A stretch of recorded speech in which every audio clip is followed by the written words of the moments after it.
Thanks for tuning in to Armor of God again. In this video, I'll share another segment from my recent Zoom session with Father Winston, this time covering the seminarian as well as how the demons were furious with a doctor who refused to remove the St. Benedict medal. Now, before I share that clip from Father Winston, I'd like to dedicate a small portion of this video to exposing the devil's lies, this time the ones coming through this man who claims to be a Norse mystic. He has thousands of followers online, and he's even teaching classes based on his own misguided understanding of the spiritual realm. So I put together some of what he said and shared. Listen to these for a moment. I've seen hell. I've been there from an outsider's perspective. And it's not fire, it's not demons, it's not punishment. There was no screaming, no torture, just silence. This happened when I was doing some deep spiritual work, and one of my guides took me into the afterlife to show me various places there. And when I was there, I saw this wide open gray field. It was still, full of people just standing around like zombies. And it was almost like they were tied to wooden posts, but the ropes were loose. And if anybody wanted to get up and walk away, they could, but there were also people around them watching and waiting. And so I asked my guides, what is this place? And they said, this is what people call hell, but it's not the hell we think of because nobody was sent there. They were there because they believed that they deserved to be there.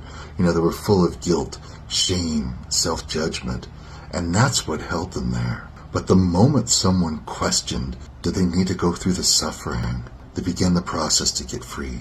They're not locked in. The biggest and most dangerous lie he told in that clip I just shared is that people can somehow move on from being in hell instead of being there for eternity.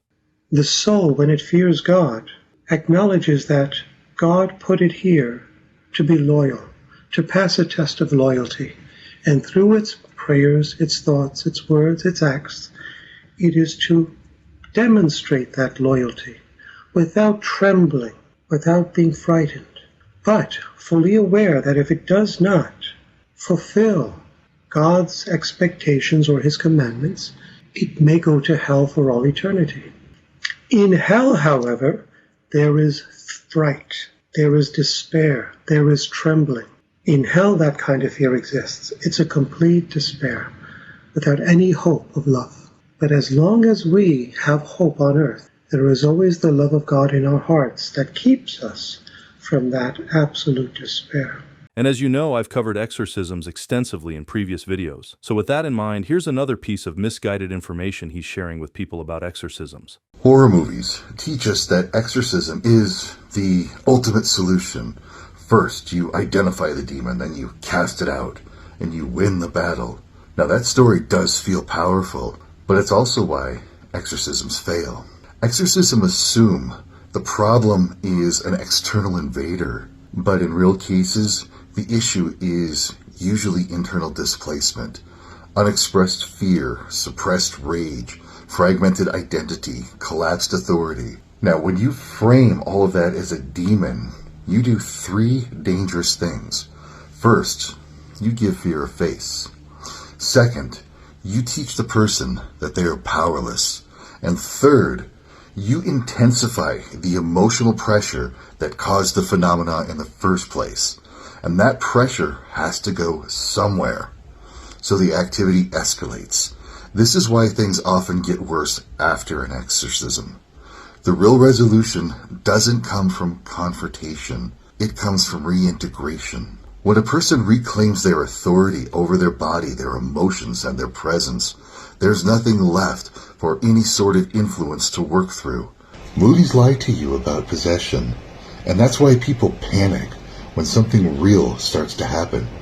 You see, every horror movie shows possession the same way. A person is taken over, and they lose control as something evil moves in. Now, it makes for a great story, and I will tell you, I love horror movies, that's a lot of fun, but it's terrible paranormal education. Because what people call possession is rarely a hostile takeover. It's usually emotional leakage, like emotional collapse, chronic fear, unprocessed trauma, leading to the loss of internal authority. And when someone stops inhabiting themselves fully, that gives the opportunity for something else to fill the space, not because it's powerful, but because no one's holding the seat. In real cases, the solution is not exorcism. It's reintegration, When authority returns to body, emotion, mind, and presence, that's when the influence collapses on its own. No drama, no Latin chants, no holy water, no power of Christ compels you.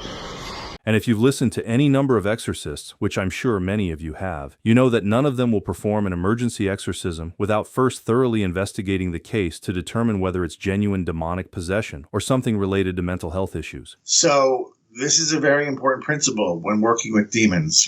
They don't like to be disembodied spirits. They hate it. They like to be in somebody or something. So when you invite in a spirit, either directly or accidentally, a fallen spirit, a demon, they like to be tucked inside you, taking up residence there. That makes them very happy. That's the least amount of suffering they have, is when they're in somebody. And so they don't want to come out, but legally they have to if you make them come out. So if you suddenly decide, I'm going to end this behavior that caused this thing to come in. Let's say there was name your sin. And this thing, maybe you were playing with Ouija boards and this thing entered into you. Then you renounce it and you say, I'm never going to do this again. I'm sorry, Lord, have mercy on me. And then it has to go and it leaves. But if you don't reconnect with God, if you don't have a relationship with God, and this happens all the time. Somebody comes to me for help. They say, I can't stand this. Get this demon out of me. And I say, what's your faith life like? I don't have faith life. I don't go to church. I don't want to go to church. It's not part of my lifestyle. And I say, well, then I'm not going to drive that demon out of you, because that demon is going to come back with worse demons that are going to make you even suffer more, because that's their right and they have the authority to do it. And they do travel in packs. And so that person will be much worse off. It's only the relationship with God that seals the person and keeps them in a protected mode where the demons do not want to come back, nor do they desire to be in a house that's already occupied by the Holy Spirit. They don't want to be there. But if you don't let the Spirit dwell in you, they're happy to come back and they bring their friends. And that's what that scripture means. And 7 is a symbolic number. 7 could be 7. 7 could be 700. Legion was thousands. That was in the Gerasene demoniac. So now here's the clip from my recent Zoom session with Father Winston. It's about the seminarian who tried to open his third eye. And right after this clip, I'll also share another video of Father Winston telling the full story for anyone who wants to hear it all straight from him. This seminarian, so this seminarian was interested in occult, because people are often deceived that if they see spiritual things, it's always going to be God. So this seminarian wanted to have a deep spiritual experience. And that is always often the attraction of why people would want to have their third eye open, thinking that they will be spiritually sensitive, that they would be sensitive to the spiritual world, and that in so doing, their prayer life would be enhanced, that their relationship to God would be enhanced, because they would be now sensitive to the spiritual world. But that is a lie. Why? Because to communicate with God is supernatural grace, and you cannot demand it. It's something that is given by God gratuitously. He gives it or he does not. Therefore, opening oneself to the spiritual world, you just simply remove the barrier between our world, the material, and the preternatural, not the supernatural. You cannot have an automatic connection to the supernatural world. That is the world of God. No, you cannot have that. It's always by grace. Now, the preternatural world, that one can be accessed by us through some ritual that demons will teach us how to do. That is why even in the Old Testament, there is a clear prohibition by God of contacting dead people, because you contact now not the world of the dead, but the pretentious spirits, which are evil spirits. So this seminarian, thinking that by doing so he would increase his spiritual experience, opened his third eye using a ritual found on the internet, followed it, and eventually, uh, that is what happened to him. Is eventually, uh, as the nights progressed, his eyes started to, his senses started to hear things, smell things, and then see things. And that became the, instead of opening his eyes for prayer, he started to see a different kind of creature. So not what he was thinking about, not the angels, not the saints, but of ghastly, ghoulish creatures. So he opened his third eye to have connection with the preternatural world, the world of evil spirits, the world of deceptive spirits. That will always be what the third eye is going to open, the world of the deceptive spirits. It's a good thing that the seminar, I still look at it from the perspective of grace.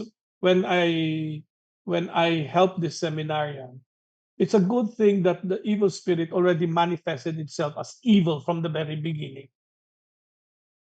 Because at times it will not manifest itself in that way. So we saw it as grace because God has already shown this person, the seminarian, that the spirit that you called upon is an evil spirit, because it already manifested itself from the very beginning. But to some people, the spirits would manifest themselves as good spirits. So I know, for example, of a doctor who has very strong uh, spirit of divination in him, and he has used that power over time. He has used that power over time in his profession. And when I met him, and he was telling me his story, I really told him that spirit is not from God. It's an evil spirit. And this is how you are going to know about it. So I told him what to do, to bless his room, his condominium room, especially his bed, and then hung a Saint Benedict medal by by the by the post of the bed, etc. And in his dream, he saw his grandfather. And the man says that I am your grandfather. I'm the one that is helping you, etc., etc. I told him that's not your grandfather. You will know that that's not your grandfather.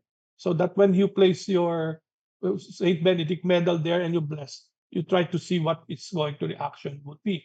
And he said that the grandfather was asking him to remove the medallion because he cannot come near with that one. So I said, that's already proof that the spirit that you're seeing is not as the soul of your grandfather, but is an evil spirit because it has aversion to these sacred things.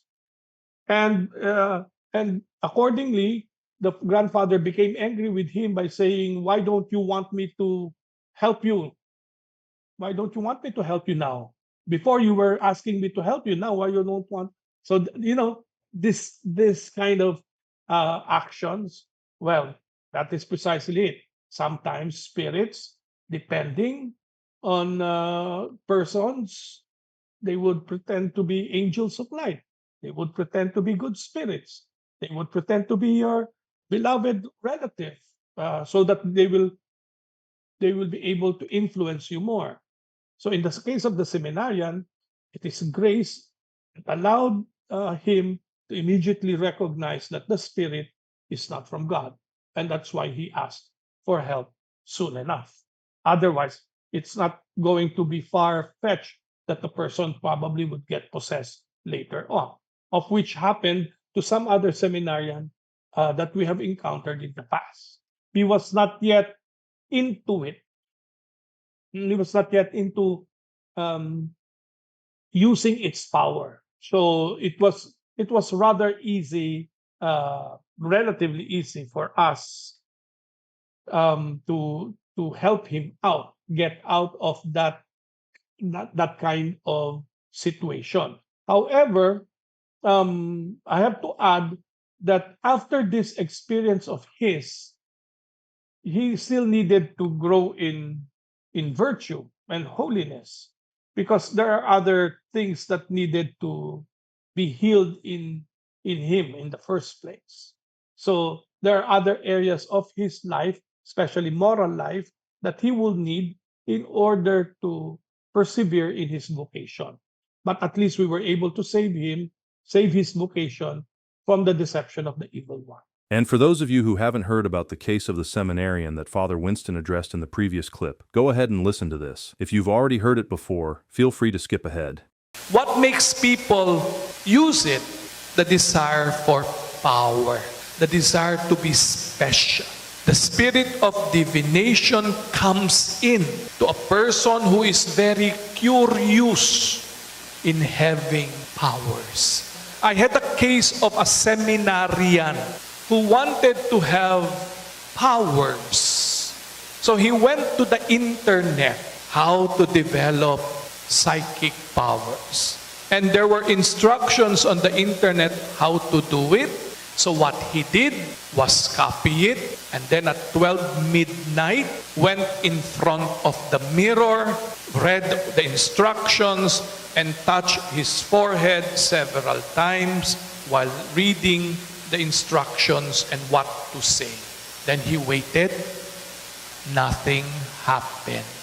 The following night, he heard something from outside his window. Some whispering. There have been a few times where I've heard whispers outside of my bedroom door. Like at night I'd be in my room and I'd hear like what it sounds like to be a conversation right outside my door, or like whispering, like I can never make out words that the things are saying. So he did not mind it. The following night, the voices became nearer.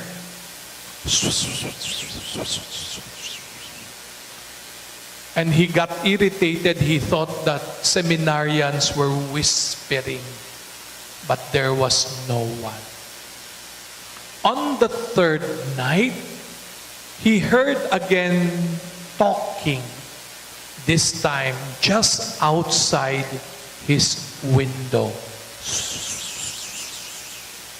So he became irritated.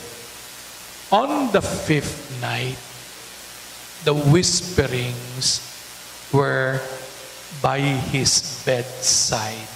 There's nothing there. On the sixth night, the whisperings were already by his ear. On the seventh night was already the word. He could hear talking clearly. Then he started to see spirits inside the seminary. And he became afraid. So when he told me the story, I wanted to get a bat. Why did you do it? And his answer was, I wanted to have powers. Ritual. The occult forces in divination is always diabolical, whether you know it or not. And the Catholic Church tells us clearly that all forms of divination are to be rejected, including the phenomena of clairvoyance or occult third eye, because there is a desire to have power. And perhaps some of you, including the sisters, sorry to say, and even some priests would want to have the power to see, because they thought that if they have this clairvoyance, they can feel more closer to God and that they can pray better. The desire to see, or perhaps the desire to heal, thinking that they would be better Christians if they are able to help people by healing. But this contradicts the honor, respect, and loving fear that we owe to God alone. That will be all for the video this time. And as always, thank you so much for taking the time to be here with us, and hopefully all of you have learned something useful from this video. And remember, if you have any suggestion or feedback, please don't hesitate to let us know in the comments below. And if you like what we do and you'd like to support us, I left the link to our PayPal donation in the description box below, and from the bottom of my heart, thank you so much for your continuous support, contributions, and prayers. And until the next one, thanks again for watching, and may God bless you.